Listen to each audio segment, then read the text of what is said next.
مرحبا بكم. هل يمكن أن يكون الإنسان أخلاقيا دون إيمان؟ وهل صحيح أن الملحد لأنه لا يؤمن بإله فهو بالضرورة بلا ضمير أو قيم؟ هذه الفكرة تتكرر كثيرا، ليس فقط في الخطابات الدينية بل حتى في بعض النقاشات اليومية البسيطة. في هذه الحلقة نطرح هذا السؤال الشائك ونعود إلى جذور الأخلاق. من أين جاءت؟ هل نشأت من الدين أم من العقل أم من التجربة الإنسانية عبر العصور؟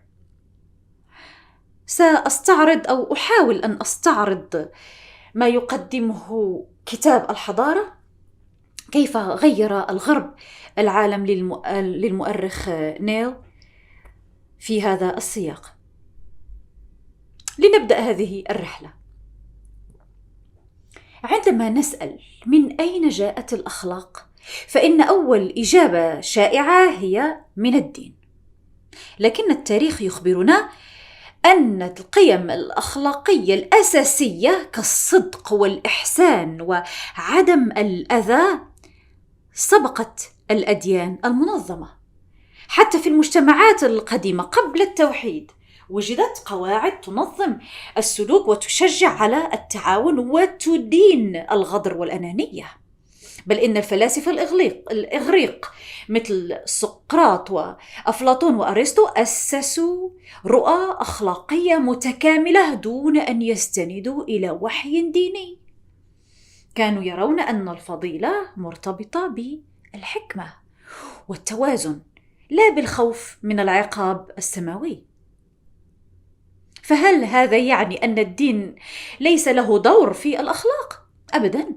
الدين لعب دورا محوريا في تأطير الأخلاق وربطها بجوهر الوجود والغاية من الحياة، ووفر لغة قوية لمحاسبة النفس ومخاطبة الضمير.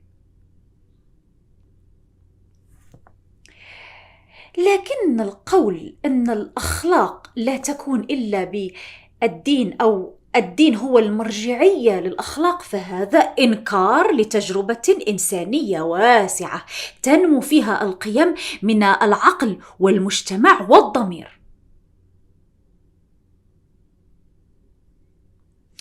الآن، هل الأخلاق ممكنة بدون إله؟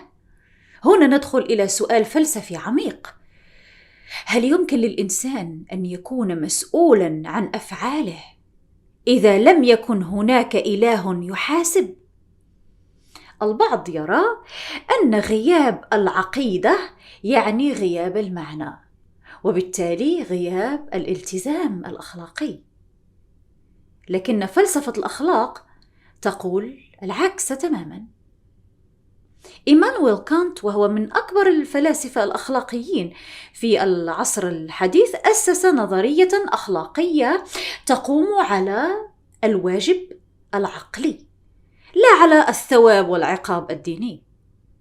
قال ببساطة: تصرف بطريقة لو أن كل الناس تصرفوا بها لكان ذلك جيداً.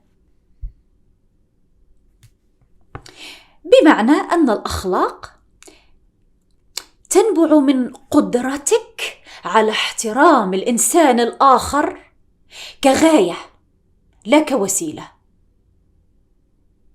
الأخلاق تنبع من قدرتك على احترام الإنسان الآخر كغاية لا كوسيلة.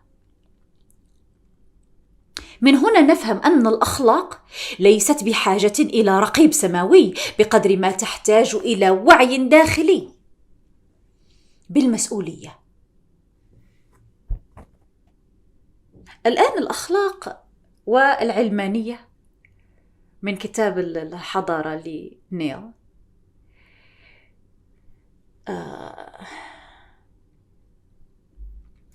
يناقش نيل مسألة القيم الأخلاقية التي صاغت شكل المجتمعات الغربية الحديثة، ويطرح فكرة مثيرة هذه الفكرة تقول أن صعود الغرب لم يكن فقط بفعل الدين المسيحي، بل بفعل مؤسسات علمانية كرست القيم الأخلاقية بصورة عملية، مثل النظام القضائي، حرية الفرد، التعليم، احترام القانون، والانضباط الذاتي. يقول نيل إن الأخلاق البروتستانتية ساعدت على ترسيخ العمل الجاد والمسؤولية والاستثمار في المستقبل، لكنها تحولت لاحقاً إلى منظومة علمانية تحكمها القوانين لا العقائد. بمعنى آخر، الدين كان محفزاً لبناء الأخلاق، لكن بعد ذلك استقلت الأخلاق عنه تدريجياً، وأصبحت تمارس في الفضاء العام حتى من غير المؤمنين.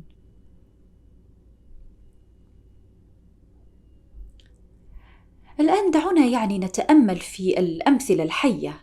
هل كل ملحد غير أخلاقي؟ وهل كل مؤمن قدوة؟ فلنكن واقعيين. التاريخ مليء بمؤمنين ارتكبوا المجازر باسم الله، وبملحدين دافعوا عن العدالة والكرامة البشرية حتى الموت. ألبير كامو مثلا كان ملحدا، لكنه وقف ضد الاحتلال الفرنسي للجزائر ودافع عن الكرامة الإنسانية. كارل سادان العالم والكاتب الشهير لم يكن مؤمنا، لكنه كتب عن أهمية الشفقة والتواضع والرحمة. في المقابل، لا يمكن أن نغفل عن الجرائم التي ارتكبت عبر العصور باسم الأديان، سواء في محاكم التفتيش أو الحروب الطائفية.